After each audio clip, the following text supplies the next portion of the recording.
Et si je vous disais qu'en réalité Luffy était un prince?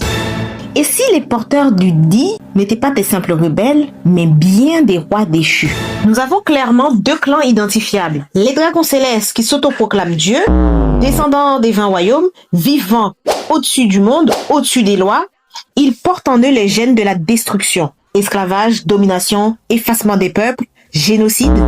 En face, les porteurs du Di, appelés les ennemis naturels des dieux, sont présents dans tous les camps. Pirates, rois, révolutionnaires, ils sont toujours du côté de la liberté. Pourquoi les appeler les ennemis jurés des dieux s'ils étaient que des bandits? Dans One Piece, il y a une guerre qui dure depuis plus de 800 ans. La théorie que je propose affirme que les ancêtres des porteurs de la volonté du Di étaient des rois déchus de royaumes aujourd'hui disparus. Ils auraient formé une coalition contre les dragons célestes car ils sont incapables de supporter leur tyrannie et leur comportement désastreux. Les ancêtres de la volonté du Di n'étaient pas tout simplement des rebelles, des guerriers ou des rêveurs, mais c'était bel et bien des dirigeants légitimes, des souverains vécus et des empereurs déchus. Pour moi, le Di représente des lignées non soumises dont la volonté traverse les siècles. Tous les fans de One Piece connaissent l'importance des serments et des promesses. Dans One Piece, les promesses survivent à la mort et la volonté se transmet. On peut pousser la théorie encore plus loin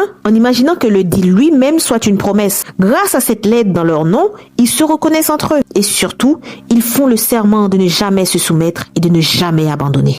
L'épigénétique explique que certains comportements, instincts et réactions peuvent se transmettre au-delà de la mémoire consciente. Pour la plupart des cas, les rois et la noblesse se comportent d'une certaine manière.